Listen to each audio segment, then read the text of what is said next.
युद्ध कला का एक बहुत प्राचीन रूप है चक्रव्यूह। चक्रव्यूह जिसमें 7 घेरे होते थे, जिन्हें एक एक महारथी उनको लीड करते थे, उसका नेतृत्व करते थे। पर आज के दौर में अगर कूटनीति के चक्रव्यूह की बात होगी तो बात भारत की होगी। भारत ने रणकौशल दिखाया ऑपरेशन सिंदूर में, और उसके बाद कूटनीति का ऐसा चक्रव्यूह कि भारत के 7 अलग अलग प्रतिनिधिमंडल दुनिया के अलग अलग देशों में जाकर पाकिस्तान को बेनकाब कर रहे हैं और भारत की बात रख रहे हैं। 51 नेता, 85 राजदूत, 32 देश, 7 डेलीगेशन, एक लक्ष्य पाकिस्तान। ये आतंक के खिलाफ भारत की नई लकीर है। India decided that the color of the sindoor, that vermilion color on the forehead of our women, will also match the color of the blood of the killers, the perpetrators, the attackers. ये operation सिंदूर की सच्चाई की तस्वीर है। Terrorism is a global cancer, new form of deadly weapon which is being abused by Pakistan as an instrument of state policy. आतंक रहित दुनिया के ख्वाब की ताबीर है। We are concerned with the deep state of Pakistan, the ISI, and the open free run being given to the terrorists in Pakistan. सत्ता और विपक्ष के साझा मकसद की नजीर है। We have an enormous responsibility, and therefore restraint, responsibility is very, very important, but not at the expense of the defense of our sovereignty and the defense of our people. यह ऐलान है कि भारत इस पर कितना गंभीर है। ये तय कर दिया ऑपरेशन सिंदूर के बाद, ये निश्चित कर दिया कि अब हिम्मत का रंग सिंदूरी है। ये मुनादी है कि कश्मीर भारत की जागीर है। हमारे देश का संदेश, शांति का संदेश, जीरो टॉलरेंस अगेंस्ट टेररिज्म, ये संदेश देने के लिए हम अलग अलग देशों में जा रहे हैं। ये कसम है कि आतंक मुक्त भारत हर हिंदुस्तानी की तकदीर है।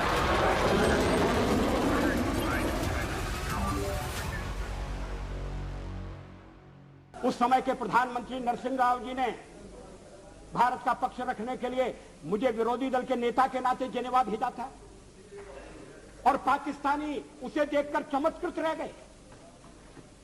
उन्होंने कहा कि ये कहां से आए।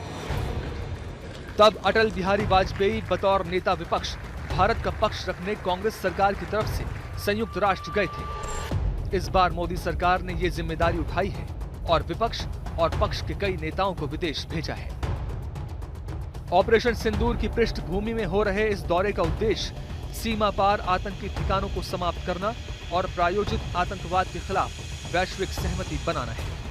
ये अपनी तरह का एक अलग कूटनीतिक प्रयास है। इसके केंद्र में मुख्य तौर पर संयुक्त राष्ट्र सुरक्षा परिषद के मौजूदा सदस्य देश हैं। भारतीय प्रतिनिधिमंडल को 7 हिस्सों में बांटा गया है, जो 32 देशों में गए हैं। इनमें अलग अलग पार्टियों के 52 नेता और 85 राजदूत शामिल हैं। पहला ग्रुप जिन देशों में गया है वो हैं Saudi Arab, Kuwait, Bahrain, Algeria.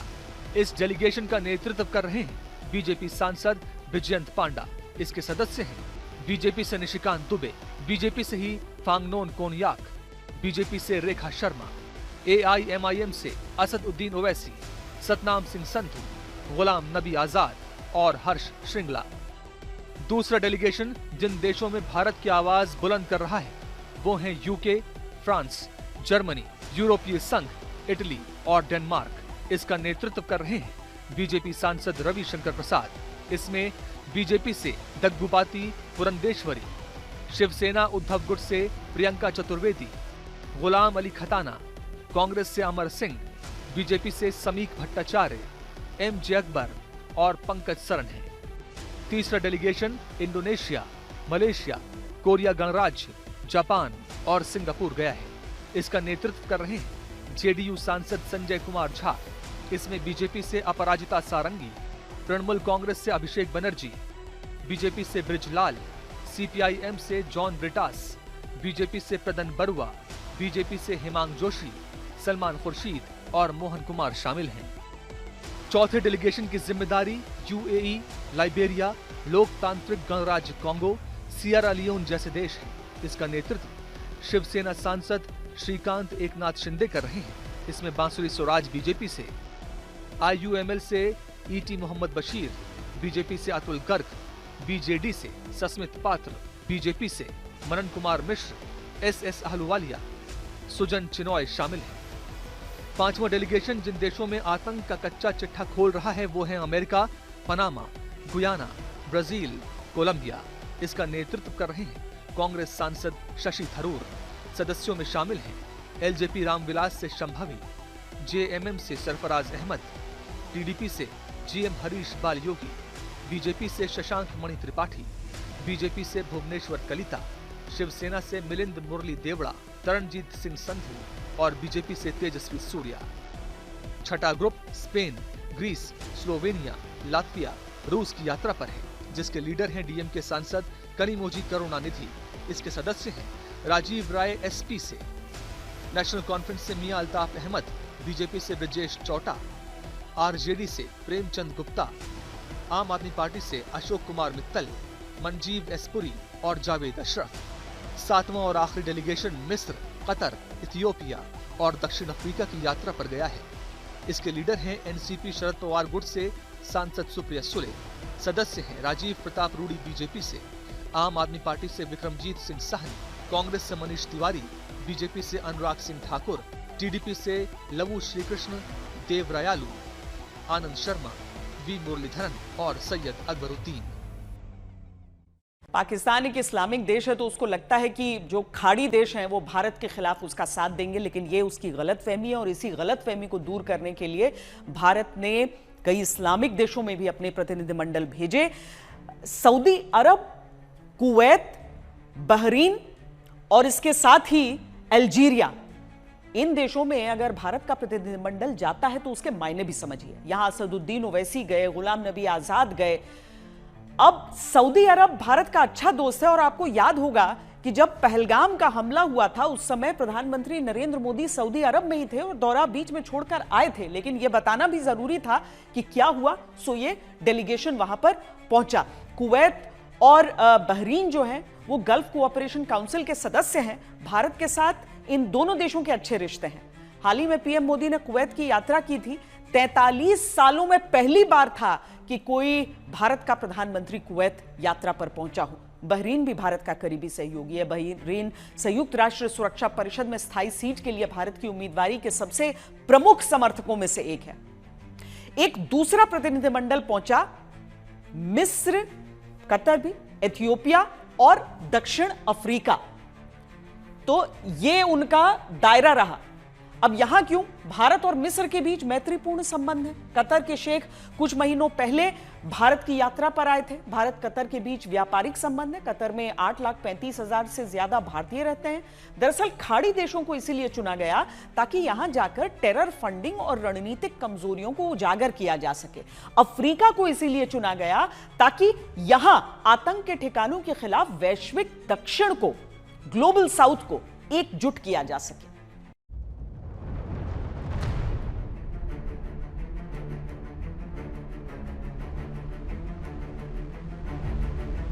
We are concerned with the deep state of Pakistan, the ISI, and the open free run being given to the terrorists in Pakistan.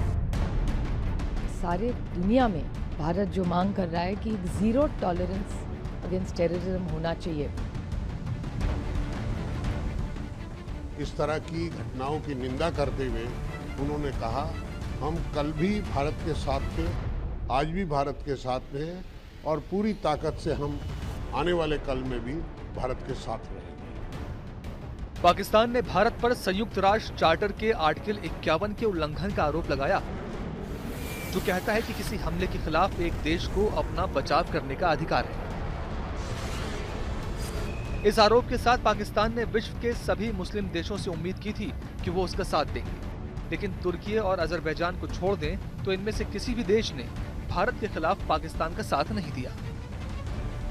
And these stupid jokers they want to compete with India, they had given a photograph of a 2019 Chinese army drill, claiming it's a victory over India. Now this is what Pakistan indulges in. They cannot even give a proper photograph. तो हम बचपने में हम school में सुनते थे कि अक्सर स्कूल में क्या होता था कि हम अच्छे पढ़ने वाले बच्चे के बाजू पे बैठता था। तो नकल करने के लिए अकल भी चाहिए, इन नालायकों को अकल भी नहीं है। So you just imagine that your own country's prime minister, president, speaker of national assembly is there, your so-called Mr. Field Marshal is there, and the Field Marshal gives a photograph of a Pakistani Chinese drill of PHL-03 in 2019. So this is what Pakistan indulges in. And that is why you must not, whatever Pakistan is saying, don't even take it with a pinch of salt. Qatar, Saudi Arab, UAE, Kuwait और Bahrain, ये वो खाड़ी देश हैं जो दोस्ती और व्यापार दोनों पहलुओं में भारत को पाकिस्तान पर कई गुना ज्यादा तरजीह देते हैं। तभी इन देशों में भारत के जाने का एक खास मकसद है। पाकिस्तान को इनमें से किसी देश से कोई आर्थिक मदद न मिलने पाए, पाकिस्तान के आतंकी संगठनों को धर्म के नाम पर इन देशों से कोई फंडिंग न होने पाए, भारत इन देशों से अपने सुरक्षा संबंधों को गहरा कर सके, भारत इन देशों के साथ अपने व्यापारिक संबंधों को गहरा कर सके। सऊदी अरेबिया भी आतंकवाद के खिलाफ हैं, वो भी शिकार हुए हैं आतंकवाद के, और सऊदी अरेबिया का भी आतंकवाद के तरफ ज़ीरो टॉलरेंस पॉलिसी है। मोदी जी यहाँ थे जब अप्रैल 22 तारीख को ये आतंकवाद हिंसा पहलगाम में हुआ, और दोनों देश मिलकर जो स्टेटमेंट इशू किए थे वहाँ बिल्कुल कहा गया कि ज़ीरो टॉलरेंस है टेररिज्म के लिए, और ख़ास करके क्रॉस बॉर्डर टेररिज्म जो पाकिस्तान समर्थन करके, ट्रेन करके, फाइनेंसिंग करके भेजता है। ऑपरेशन सिंदूर चला, उसका एक भाग है कि हर पार्टी के हम सब यहाँ आए हैं और दोहा में बहुत अच्छी मीटिंग हुई, और हमारे साथ डेलीगेशन में बड़े वरिष्ठ और विद्वान हमारे सब सांसद हैं। हर एक ने अपनी तरफ से भारत की जो सत्य है, जो हमला हुआ है भारत पे, उसके बारे में सविस्तर उनको सुना। उन्होंने बहुत अच्छी तरह रिस्पांस भी बहुत अच्छा दिया, और भारत के साथ पूरी ताकत से आतंकवाद के खिलाफ हम सब साथ में हैं। हालांकि ये देश फिलहाल संयुक्त राष्ट्र सुरक्षा परिषद का हिस्सा नहीं है, लेकिन OIC और इस्लामी दुनिया में उनका प्रभाव आतंकवादी प्रायोजकों को खत्म करने के लिए जरूरी है। पाकिस्तान खाड़ी क्षेत्र में अपना समर्थन का दावा करता है, लेकिन ये देश पाकिस्तान के मुकाबले भारत को बेहतर समझते हैं। लेकिन सवाल उठता है क्यों? विशेषज्ञों के अनुसार कुछ गिने चुने देशों को छोड़कर अधिकांश मुस्लिम देश अब पाकिस्तान की दोहरी नीति को समझने लगे हैं, जिसमें वो धर्म का मुखौटा पहनकर आतंकवादी नेटवर्क चलाता है और भारत और अन्य पड़ोसी देशों के खिलाफ आतंकवाद को एक हथियार के रूप में इस्तेमाल करता है। इसके अलावा ये मुस्लिम देश अब भारत पाकिस्तान संघर्ष को धार्मिक दृष्टिकोण से नहीं देखते, बल्कि उनका रुख कूटनीतिक और आर्थिक दृष्टिकोण से प्रेरित है। जो वहाँ के देश हैं उनके संबंध भारत के साथ पिछले 10 साल में बहुत अच्छे हुए हैं। पहले वो भारत और पाकिस्तान को इस्लाम के नज़रिए से देखते थे, अब वो नहीं देखते हैं। अब वो ये समझते हैं, चाहे सऊदी अरेबिया हो, यूनाइटेड अरब एमिरेट्स हो, बहरीन, कुवैत, सभी ये देश देखते हैं और जानते हैं और मानते हैं कि पाकिस्तान आतंकवाद को सहारा देता है, और भारत जो है वो केवल इकोनॉमिक डेवलपमेंट, आर्थिक प्रगति के ऊपर ही वो ध्यान देता है। और इसीलिए आपने देखा होगा उन सभी देशों ने अपने सबसे ऊंचे खिताब, जो भी अवार्ड्स हैं, वो सब प्रधानमंत्री मोदी को दिए हैं। हालांकि सऊदी अरब और संयुक्त अरब अमीरात जैसे देशों ने हाल के वर्षों में पाकिस्तान को भारी आर्थिक सहायता प्रदान की है, लेकिन अब स्थिति तेजी से बदल रही है, क्योंकि ये दोनों खाड़ी देश अब इस्लामाबाद के साथ मंच साझा करना नहीं चाहते। सऊदी अरब और UAE दोनों भारत के करीब आए हैं और हाल के समय में उन्होंने पाकिस्तान से दूरी बनानी शुरू कर दी है। भारत ने अपना एक डेलीगेशन भेजा यूरोपीय देशों की तरफ। अब इसमें यूके है, फ्रांस है, जर्मनी है, इसके साथ ही एक तरह से समझ लीजिए पूरा यूरोपीय संघ है, इटली है, डेनमार्क है, ये सारे देश इसमें शामिल हैं। इसका नेतृत्व वरिष्ठ बीजेपी नेता रविशंकर प्रसाद कर रहे हैं। फ्रांस ने पाकिस्तान से उत्पन्न आतंकवाद के खिलाफ लड़ाई में भारत का साथ देने की बात कही है। दरअसल यूरोप में डेलीगेशन इसीलिए गया है क्योंकि यहां पर संयुक्त राष्ट्र सुरक्षा परिषद में बात रखने वाले दिग्गज देश हैं और अगर ये देश भारत के साथ होंगे तो अंतर्राष्ट्रीय मंचों पर पाकिस्तान की आतंकी नीतियों का जवाब भारत बुलंद आवाज के साथ दे सकता है।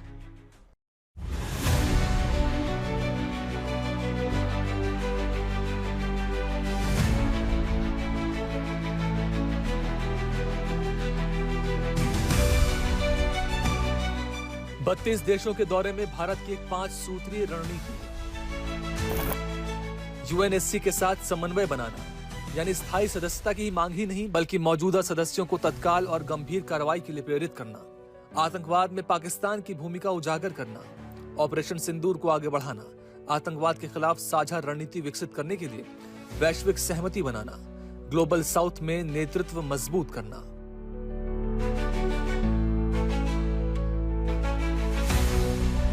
भारत ने 7 सर्वदलीय प्रतिनिधि मंडलों को 32 देशों के दौरे पर भेजा है, जिसमें से एक यूरोप का दौरा कर रहा है। इस प्रतिनिधि मंडल का नेतृत्व भाजपा सांसद रविशंकर प्रसाद कर रहे हैं। सीधा मैसेज है, भारत शांति में विश्वास करता है, भारत सद्भाव में विश्वास करता है, लेकिन आतंकवाद जो सरहद के पार से होता है, जिसको पाकिस्तान सरकार सहयोग और पेट्रोनाइज करती है, तो उसका कॉस्टली होगा। और यही हमने किया कि अगर सिंदूर उजाड़ा गया तो ऑपरेशन सिंदूर से हमने जवाब दिया। आज दुनिया को समझने की जरूरत है कि 50 से अधिक जो खतरनाक आतंकवादी हैं डेजिग्नेटेड, वो पाकिस्तान में है और दुनिया के हर आतंकवाद के एक इन्वॉल्वमेंट पाकिस्तान का होता है। ये delegation United kingdom, France, Germany, Italy, Denmark और यूरोपीय संघ के मुख्यालय का दौरा कर रहा है।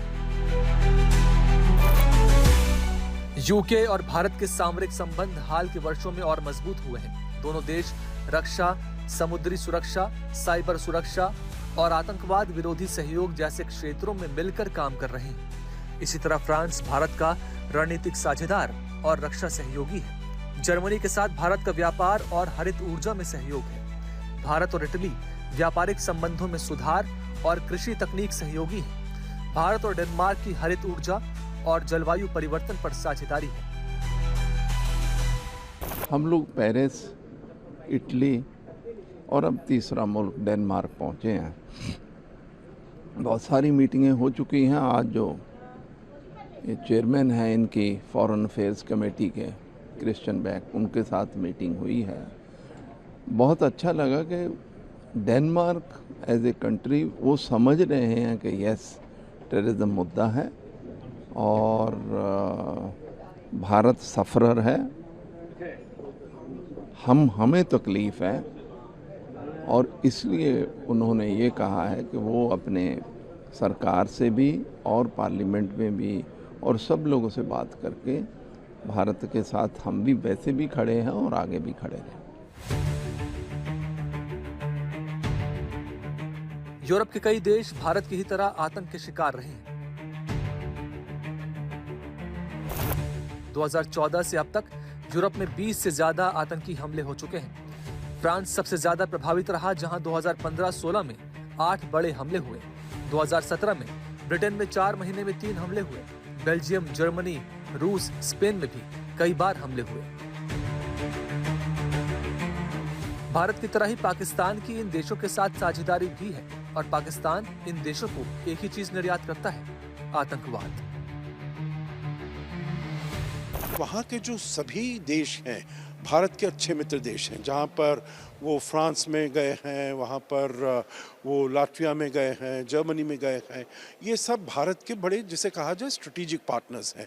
तो उनको भी समझाने की आवश्यकता है क्योंकि देश जानते हैं जो पूरे विश्व में आतंक का अगर कोई गढ़ है तो वो पाकिस्तान है, वो जानते हैं, परंतु फिर भी उनको एक बारी और इसके बारे में बताना है।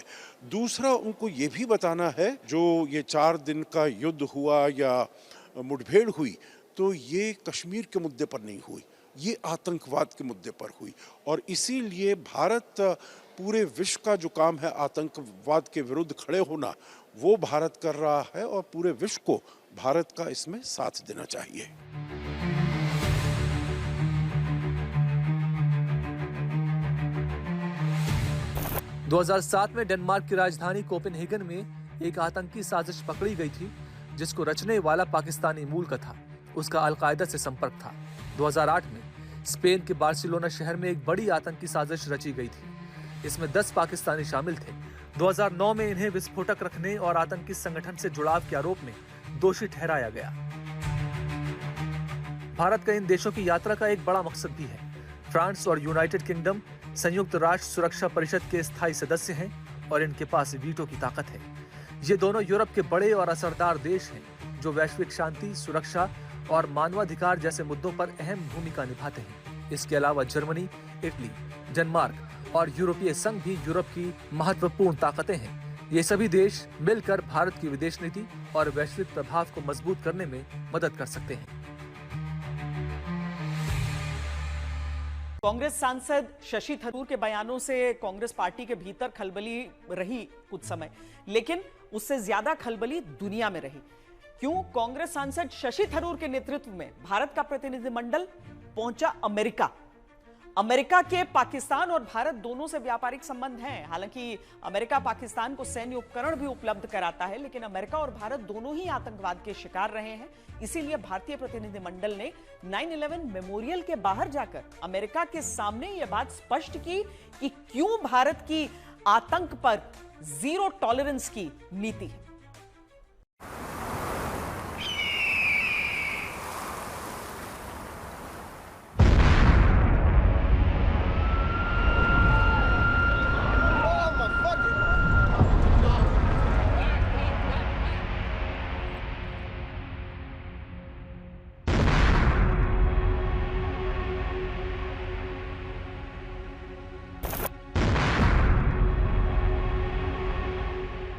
बॉस्टन मैराथन विस्फोट।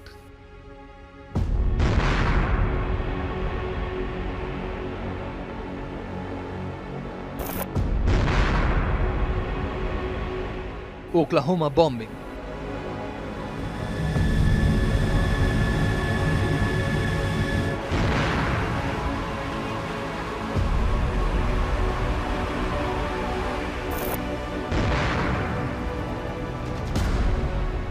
World trade centre attack.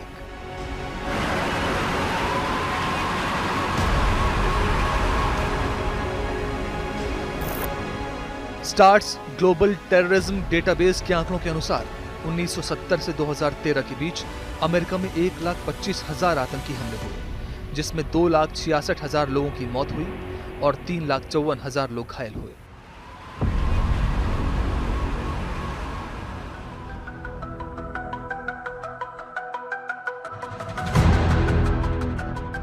Bharat और अमेरिका व्यापार में साझेदार, युद्ध अभ्यासों में साझेदार। भारत का एक प्रतिनिधिमंडल ऑपरेशन सिंदूर के बाद अमेरिका के दौरे पर भी गया। प्रतिनिधिमंडल का नेतृत्व कर रहे थे कांग्रेस सांसद शशि थरूर। इस दौरे का मकसद सिर्फ कूटनीति नहीं, बल्कि आतंक के खिलाफ निर्णायक रणनीति अपनाकर अमेरिका को भारत के पाले में लाना भी है। In fact, there were some women who cried out, "The terrorists kill me too." And they said, "No, go back, tell what happened to you." We heard their cries, and India decided that the color of the sindoor, that vermilion color on the forehead of our women, will also match the color of the blood of the killers, the perpetrators, the attackers. America खुद आतंक का शिकार रह चुका है। 11 सितंबर 2001 की वो भयानक सुबह, जब न्यूयॉर्क के वर्ल्ड ट्रेड सेंटर पर हुआ आतंकी हमला पूरी दुनिया को दहला गया।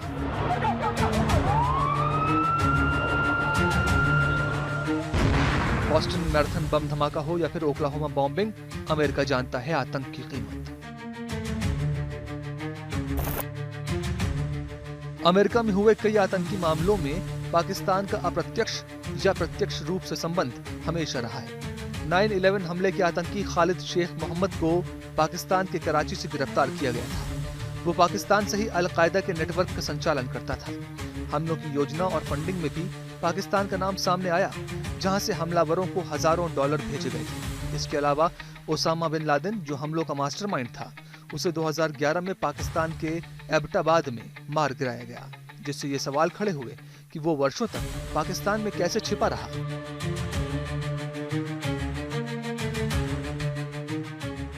भारत के लिए सबसे अहम बात यह है कि अमेरिका पाकिस्तान का पहले की तरह साझेदार नहीं है और अफगानिस्तान से निकलने के बाद अमेरिका को पाकिस्तान की जरूरत भी नहीं है। कुछ दिनों पहले ही अमेरिका ने 26/11 मुंबई हमले के आरोपी तहव्वुर राणा को भारत प्रत्यर्पित किया था, जो इस बात की ओर इशारा करता है कि भारत और पाकिस्तान में से अमेरिका की प्राथमिकता में भारत पहले है।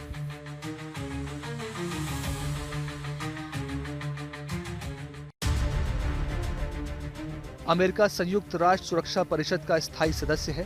भारत के लिए ये एक अहम अवसर है, क्योंकि अमेरिका द रेजिस्टेंस फ्रंट यानी TRF जैसे गुटों को अंतर्राष्ट्रीय आतंकी संगठन घोषित करवाने में मदद कर सकता है। इसके अलावा FATF की ग्रे लिस्ट में पाकिस्तान को डलवाने की रणनीति को भी बल मिल सकता है। कहने को तो ये एक औपचारिक दौरा है, लेकिन इसके मायने बहुत गहरे हैं। आतंकवाद के खिलाफ भारत को अमेरिका जैसे दोस्त की जरूरत है और अमेरिका को भी भारत जैसे एक भरोसेमंद साथी की। 1993 मुंबई धमाकों के बाद तत्कालीन प्रधानमंत्री नरसिम्हा राव ने तब के नेता विपक्ष अटल बिहारी वाजपेयी को संयुक्त राष्ट्र सुरक्षा परिषद में जिनीवा भेजा था, ताकि पाकिस्तान के आतंकी चाल, चरित्र और चेहरे को बेनकाब किया जा सके। मकसद इस बार भी वही है, लेकिन केंद्र में बीजेपी की मोदी सरकार है और इस बार विपक्षी दलों को भारत का पक्ष रखने की जिम्मेदारी पीएम ने दी है। तब मुंबई बम धमाकों से दहली थी, अब पहलगाम आतंकी हमलों से दहला है। उस बार भी भारत के निशाने पर पाकिस्तान था, इस बार भी भारत के निशाने पर पाकिस्तान है। तब केंद्र सरकार के आह्वान पर सत्ता विपक्ष साथ साथ आए थे, अब केंद्र सरकार के कहने पर एक बार फिर सत्ता विपक्ष साथ साथ है। राजनीतिक मतभेद भारत में रह गए, विदेशी धरती पर गए तो सब हिंदुस्तानी बनकर गए। 27 फरवरी 1994 को पाकिस्तान ने संयुक्त राष्ट्र मानवाधिकार आयोग में ऑर्गेनाइजेशन ऑफ इस्लामिक कोऑपरेशन के जरिए प्रस्ताव रखा। उसने पाकिस्तान के मुद्दे पर भारत की निंदा की। अगर ये प्रस्ताव पास हो जाता तो भारत को UNSC के कड़े आर्थिक प्रतिबंधों का सामना करना पड़ता। उस समय केंद्र में PV नरसिम्हा राव की सरकार थी। राव ने भारत का प्रतिनिधित्व करने के लिए एक टीम बनाई। इसमें तत्कालीन विदेश मंत्री सलमान खुर्शीद, E अहमद, तत्कालीन नेशनल कॉन्फ्रेंस प्रमुख फारूक अब्दुल्ला और हामिद अंसारी तो थे ही, इनके साथ नेता विपक्ष अटल बिहारी वाजपेयी भी शामिल थे। उस समय ये प्रयास बहुत सफल रहा था। वाजपेयी के नेतृत्व वाले प्रतिनिधिमंडल के हस्तक्षेप के कारण पाकिस्तान का प्रस्ताव गिर गया था। उस समय के प्रधानमंत्री नरसिम्हा राव जी ने भारत का पक्ष रखने के लिए मुझे विरोधी दल के नेता के नाते जेनेवा भेजा था और पाकिस्तानी उसे देखकर चमत्कृत रह गए। उन्होंने कहा कि ये कहां से आए हैं। ठीक उसी तर्ज पर पीएम मोदी ने भी पाकिस्तान की सच्चाई दुनिया के सामने दिखाने के लिए दुनिया के अलग अलग देशों में भारत के 7 प्रतिनिधिमंडल भेजे हैं। इन प्रतिनिधिमंडलों में विपक्ष के कई नेताओं को शामिल किया गया है। इसके पीछे की वजह यह है कि राष्ट्रहित के इस मुद्दे पर भारत की एकजुटता का संदेश दुनिया भर के देशों तक पहुंचे। विपक्ष के कई नेताओं ने भारत का झंडा बुलंद कर रखा है। The responsibility of being a nation that is admired in the world and a nation that is sending out a message to say we want to lead the world, we want to be Vishwa Guru, we want to be Vishwa Mitra. That's a huge responsibility. If you were just a small irresponsible state, you could do anything you like and then hope for the best. But we have an enormous responsibility, and therefore restraint, responsibility is very, very important. But not at the expense of the defense of our sovereignty and the defense of our people. सारे मुल्क को पता है कि terrorism के मुद्दे पे सभी पॉलिटिकल पार्टियों की एकता है, एक है। सभी पॉलिटिकल पार्टियां टेररिज्म के खिलाफ हैं। टेररिज्म पाकिस्तान से आता है, ये भी सारी पार्टियां एक हैं और उसी वजह से अपोजिशन के लोग इन डेलीगेशन में आए हैं। मुझे भी पार्टी ने अनुमति दी तो मैं आया हूं। हालांकि कुछ विवाद भी जरूर हुए, जैसे कांग्रेस ने बिना पूछे शशि थरूर को भेजने पर नाराजगी जताई तो ममता बनर्जी ने यूसुफ पठान को भेजने से मना कर दिया, क्योंकि उनका दावा था कि बीजेपी ने यूसुफ पठान का नाम फाइनल करने से पहले ममता बनर्जी से पूछा नहीं। लेकिन इस सब से इतर अधिकतर विपक्षी नेताओं ने बीजेपी सरकार के इस फैसले का स्वागत किया। देश के सांसद हैं वो विभिन्न देशों में गए हैं, यूएन भी गए हैं, दूसरे यूएस भी गए हैं, पूरे विश्व में जो प्रतिनिधि मंडल हैं वो गए हैं और वो जिस तरह से पाकिस्तान द्वारा भारत के अंदर आतंकी घटनाओं को अंजाम दिया जा रहा है, पाकिस्तान जिस तरह से आतंकवाद को समर्थन कर रहा है, वो सारी बातें, ऑपरेशन सिंदूर की बात, वो सब बातें विदेश में जाके दूसरे मुल्कों में बताने का काम हमारे देश के सांसद कर रहे हैं। हमारे जो मतभेद हैं वो देश में हैं, विदेश में नहीं। विदेश में हम सब भारतीय हैं और विदेश में हम सब लोग एकजुटता की बात करेंगे। हम आपस के मतभेदों को बाहर नहीं दिखाएंगे। हमारे आंतरिक मामले, हम आंतरिक मामले आपस में अपना आप निपटेंगे, बाहर थोड़ी ना बताएंगे कि हमारे में झगड़े हैं। सच है, बात जब राष्ट्रहित की हो तो राजनीतिक मतभेद पीछे चले जाते हैं, आगे रहता है तो सिर्फ देश और देश हित। 30 देशों में पहुंचे भारतीय प्रतिनिधिमंडल को इन देशों से कैसा समर्थन मिला, किस देश ने किस तरह भारत का साथ दिया, ये हम आपको बताते हैं। जानिए कैसे इन देशों का भारत को साथ देना आतंक की कमर तोड़ सकता है। आतंक के खिलाफ भारत को सऊदी अरब का समर्थन, इटली के द्विपक्षीय सहयोग की पेशकश, इंडोनेशिया का खुला समर्थन। भारत ने आतंकवाद में पाकिस्तान की भूमिका जग जाहिर करने के लिए और पहलगाम हमले के बाद अपनी प्रतिक्रिया को वैश्विक मंच पर रखने के लिए 32 देशों की राजधानियों में 7 डेलीगेशंस को भेजा है। सभी देशों ने भारत की इस मुहिम की न सिर्फ सराहना की बल्कि आतंक के खिलाफ भारत का साथ देने की प्रतिबद्धता दोहराई। ये भारतीय प्रतिनिधिमंडल का ही असर है कि कोलंबिया ने पाकिस्तान में मारे गए लोगों पर जताई संवेदनाएं वापस ले ली। पहलगाम हमले के जवाब में भारत के मिसाइल अटैक में कोलेटरल डैमेज हुआ था, जिस पर कोलंबिया ने प्रतिक्रिया दी थी, लेकिन भारतीय प्रतिनिधिमंडल ने पाकिस्तान की भारत विरोधी गतिविधियों की जानकारी दी, जिसके बाद कोलंबिया ने अपना बयान वापस ले लिया। Our delegation has had a very busy and productive day today here in Bogota, the capital of Colombia. We met with the Foreign Ministry, the Senior Vice Minister received us. We had some good news that they have withdrawn their statement that had disappointed us earlier and will issue a statement of strong support for our position and understanding for our position. सऊदी अरब ने आतंकवाद के खिलाफ भारत की नीति की सराहना की। ग्रीस में भारत की आतंक के खिलाफ जीरो टॉलरेंस नीति पर विस्तृत चर्चा हुई। दक्षिण अफ्रीका जाकर डेलीगेशन ने भारत में पाकिस्तान को आतंक का प्रायोजक बताया।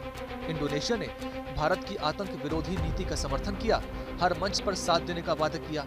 सेनेटर स्टीफानिया क्रासी ने भारत इटली के बीच आतंकवाद से लड़ने के लिए सहयोग का प्रस्ताव दिया। फ्रांस ने कहा कि आतंकवाद एक कैंसर है जिसे मिलकर खत्म करना होगा।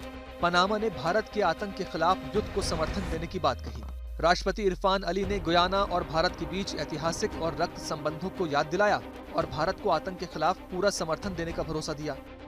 Pakistan has a government with a double face. Which face do we talk to? The talks are nothing except a bluff.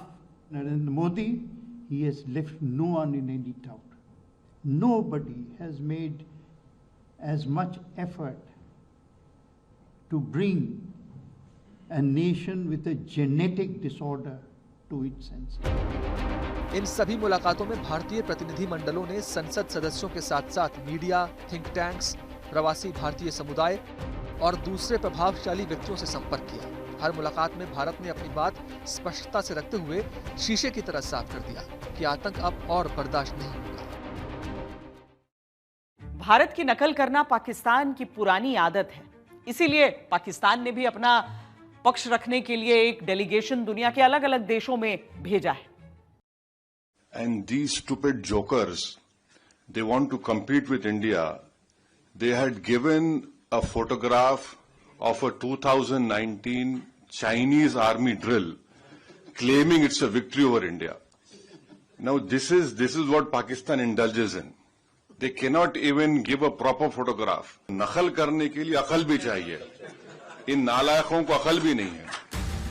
Bharat के सांसद ओवैसी ने जब विदेशी धरती से पाकिस्तान को आईना दिखाया तो पाकिस्तान तिलमिलाया जरूर होगा, लेकिन जो सच है वो सच है. पाकिस्तान लगातार भारत के कदमों को कॉपी कर रहा है, लेकिन उसकी चोरी भी पकड़ी जा रही है और नीयत भी खुलकर सामने आ रही है.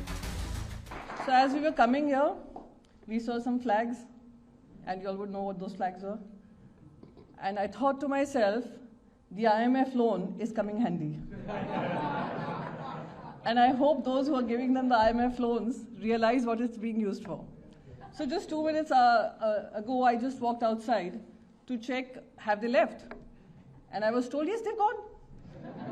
And while we Indians continue to be where we are, resolutely, strongly, backing for our mother India. Pakistan कटोरे से कंगाल तो है ही, मानसिक रूप से भी दिवालियेपन के सबूत अक्सर देते रहता है. अब देखिए, भारत ने पाकिस्तान की आतंकी हरकतों, पाकिस्तान में पनप रहे आतंकी अड्डों आदि की रिपोर्ट तैयार करके दुनिया भर में अपने प्रतिनिधिमंडल को भेजा, जो पाकिस्तान की कलई खोल रहे हैं. आइसोलेट हो रहा है पाकिस्तान. सबने पाकिस्तान के रवैये की आलोचना की निंदा की. पाकिस्तान को तो भारत की नकल करनी है, लिहाजा पाकिस्तान ने भी तय किया कि वो भी अपना डेलीगेशन दुनिया भर में भेजेगा. लेकिन भारत ने कोई आतंकी कैंप नहीं तो दिखाएगा क्या? भारत ने कोई आतंकी वारदात नहीं की तो बताएगा क्या? भारत ने पाकिस्तान के किसी आम शहरी या फौज को ऑपरेशन सिंदूर में निशाना नहीं बनाया तो सुनाएगा क्या? शहबाज शरीफ सरकार ने भारत की नकल करते हुए एक टीम बनाई, जिसका नेतृत्व पाकिस्तान पीपुल्स पार्टी के अध्यक्ष और पूर्व विदेश मंत्री बिलावल भुट्टो के हाथों में सौंप दिया. पहले तो यही देख लीजिए कि बिलावल की समझ कितनी है. अब जिस टीम लीडर का लहजा और समझ ही ऐसी हो तो वो पूरी टीम कैसी होगी, इसका अंदाजा आप बखूबी लगा सकते हैं. पाकिस्तान ने अपना पक्ष रखने के लिए बिलावल की लीडरशिप में जो टीम तैयार की है वो भी जरा देख लीजिए. पूर्व रक्षा मंत्री खुर्रम दस्तगीर खान, पूर्व उप विदेश मंत्री हिना रब्बानी खान, पूर्व विदेश सचिव जलील अब्बास जिलानी और तारिक फतेमी. पाकिस्तान ने अपने प्रतिनिधिमंडल को अमेरिका, ब्रिटेन, बेल्जियम, फ्रांस में भेजने के लिए चुना है. दरअसल पाकिस्तान ऑपरेशन सिंदूर में पिटाई से इतना आहत नहीं है जितना वो सिंधु जल समझौता निलंबित करने से है. वो अंतर्राष्ट्रीय मंचों पर अपना रोना रोकर भारत के खिलाफ माहौल भी बनाना चाहता है और अंतर्राष्ट्रीय समुदाय से अपने कटोरे के लिए कुछ डॉलर्स भी पाना चाहता है. Pakistan must be brought back in FATF grey list. Now, what is the importance of FATF grey list? That there will be huge scrutiny on that nation when you do money transactions. And it is a fact that Pakistan uses Middle East, hawala or money laundering, to sponsor terrorist groups against India. Pakistan Bharat से दुश्मनी मानता है, लेकिन नकल भारत की ही करता है. जैसे ही ऑपरेशन सिंदूर के बाद प्रधानमंत्री मोदी आदमपुर एयरबेस गए तो शहबाज भी अगले ही दिन किसी गुमनाम जगह पहुंच गए. वो तस्वीरें भी हास्यास्पद थी. अब तक 25 बार दुनिया से कर्जा ले चुका पाकिस्तान भारत की डिजिटल क्रांति की भी नकल करने की तैयारियां कर रहा है. पाकिस्तान ने तय किया है कि कैशलेस अर्थव्यवस्था पर जोर दिया जाएगा, डिजिटल भुगतान को प्रोत्साहन दिया जाएगा, नकद लेन देन पर टैक्स लगाया जाएगा. यानी कूटनीति, अर्थनीति या युद्ध नीति, नीति कोई हो, पाकिस्तान को नकल भारत की ही करनी है और भारत के साथ विश्वासघात भी करना है. लेकिन भारत ने अब पूरी दुनिया में पाकिस्तान का पोल खोल कार्यक्रम चला रखा है, जिसे भारत के प्रतिनिधि मंडल के सदस्य बखूबी अंजाम दे रहे हैं.